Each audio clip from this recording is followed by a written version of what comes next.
dear students, Sat Sri Akal, Namaskar and good morning to all of you।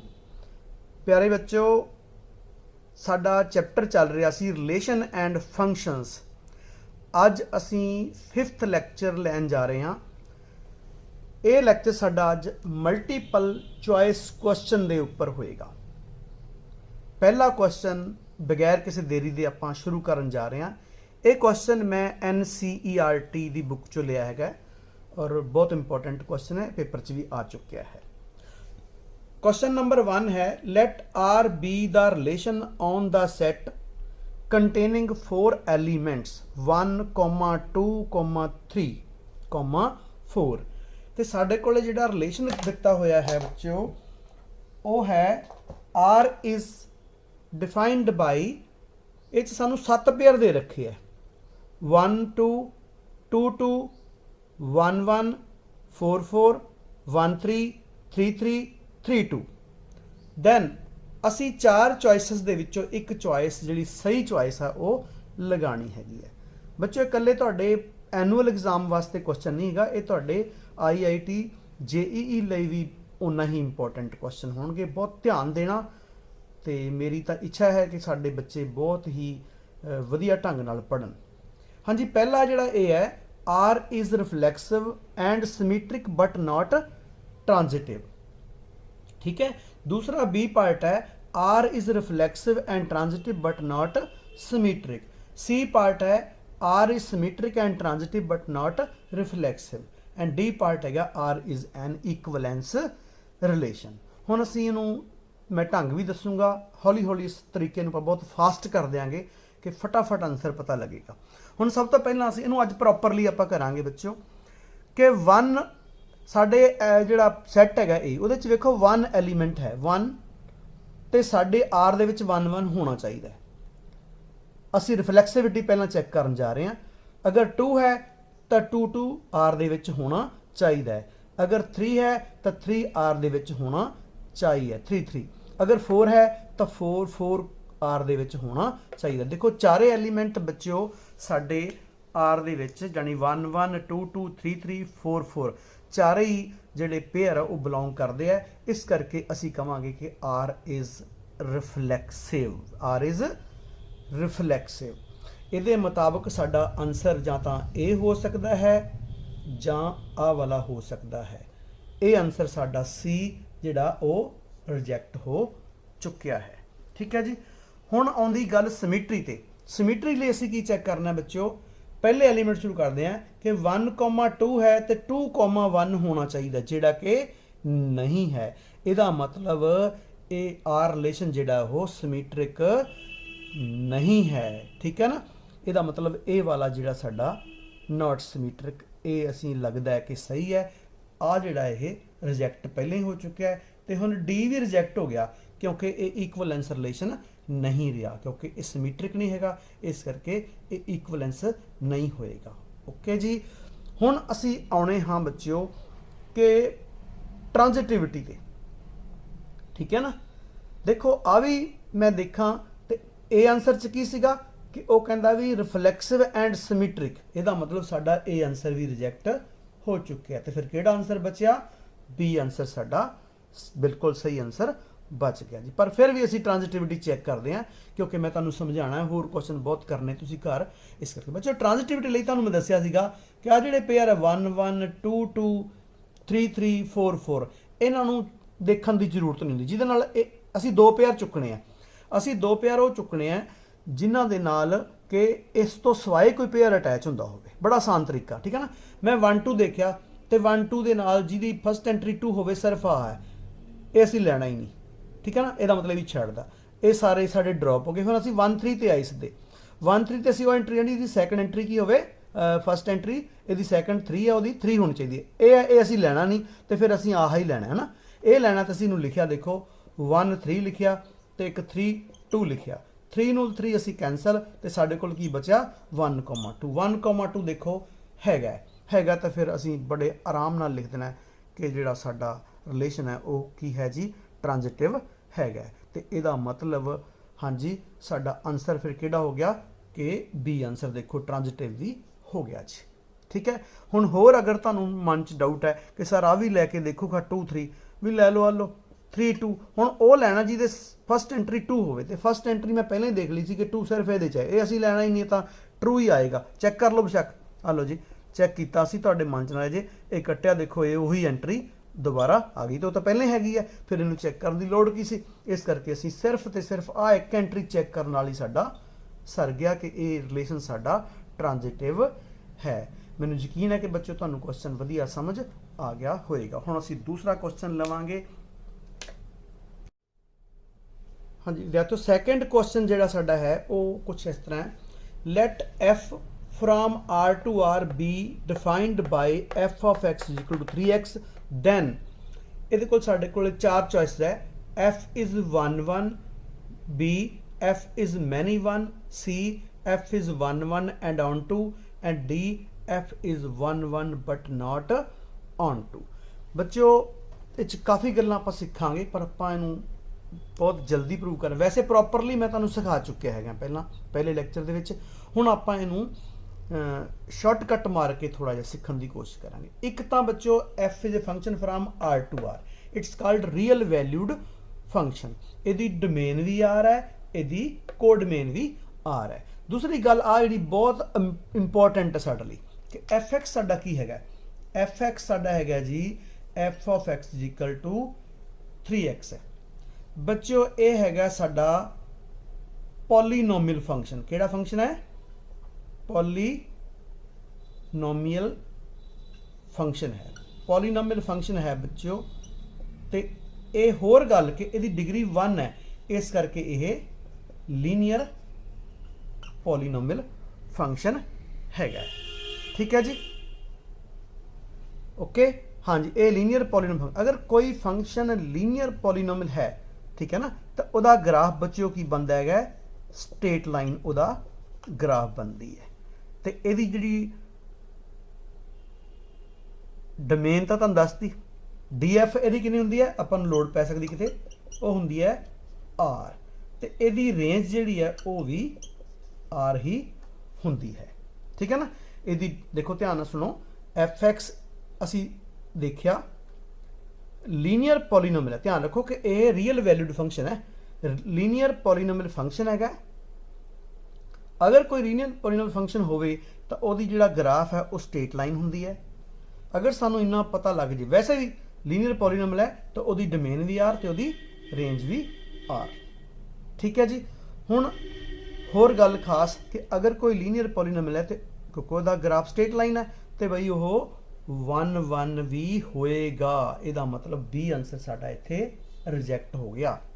ठीक है ना, हुण on to भी होएगा, अगर कोई लीनियर पॉलीनोमियल फंक्शन है और रियल वैल्यूड है तो वह ऑन टू भी होएगा, क्योंकि इसकी कोडमेन जिहड़ी है वो कितनी है, वो भी आर है, कोडमेन भी इसकी आर है, कोडमेन भी आर है तो वो रेंज के इक्वल है, इस करके ये फंक्शन ऑन टू भी है। तो फिर साडा आंसर किहड़ा हो गया, सी आंसर हो गया। हुण मैं दोबारा कनक्लूड कर देना तुहाडे लई, क्योंकि वार वार गल्लां आउणगीआं। हुण भी जे कोई फंक्शन रियल वैल्यूड होवे, यानी F from R to R होवे और एफ एक्स साडा होवे लीनियर पॉलीनोमियल फंक्शन, तो बई वो 1 1 भी हुंदा है, वो ऑन टू भी हुंदा है।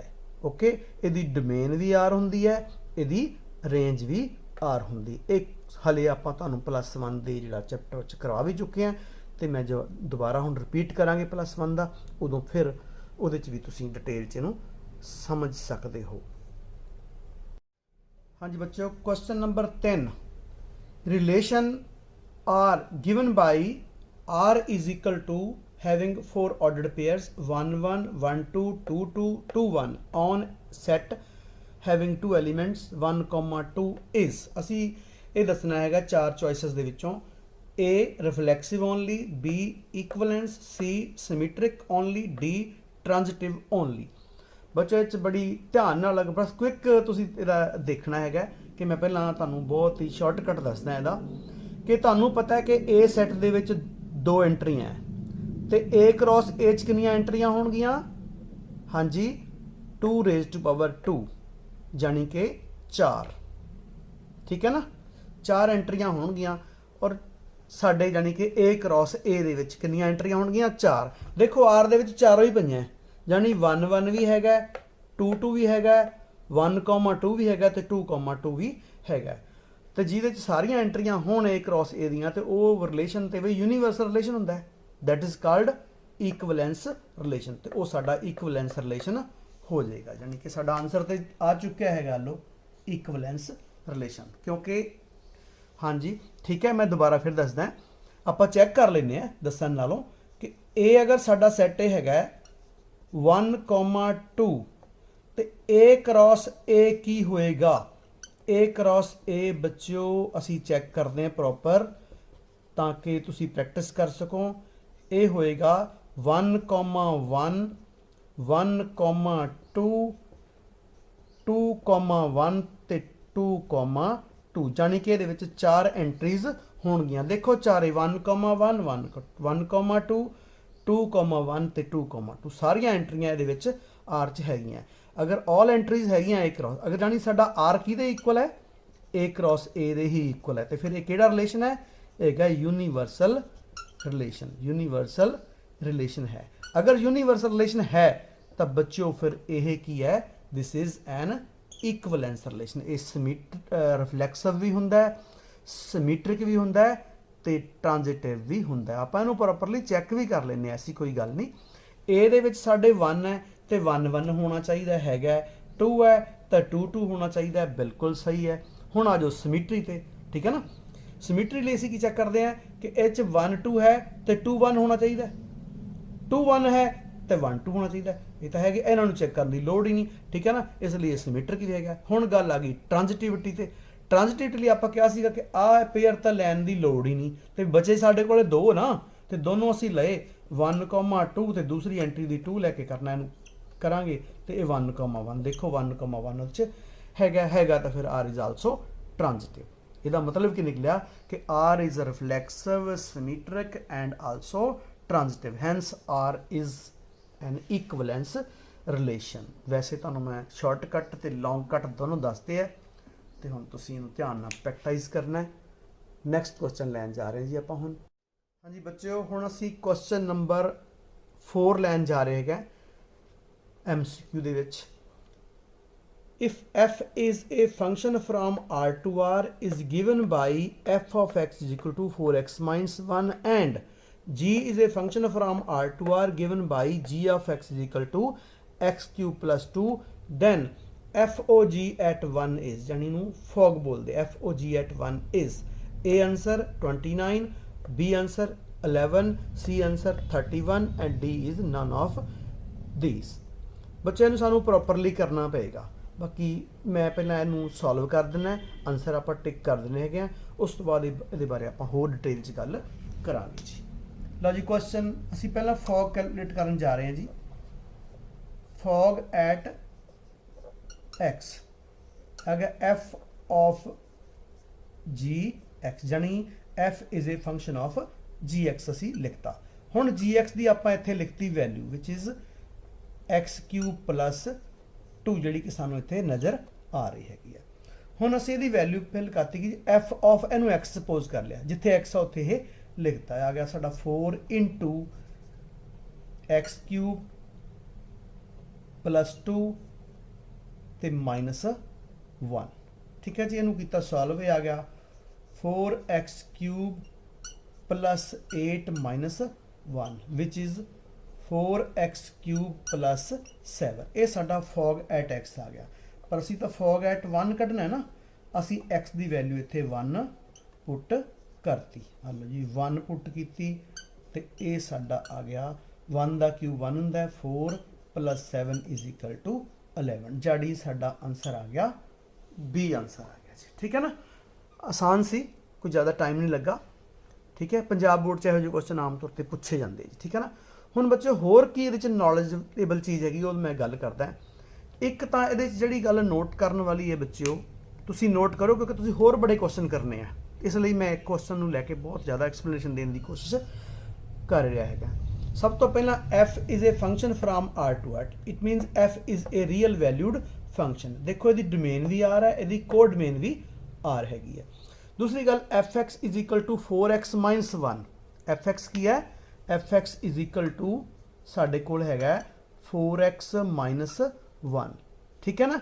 ये बच्चों हैगा लीनियर पॉलीनोमियल फंक्शन, हैगा linear polynomial function, linear polynomial function है।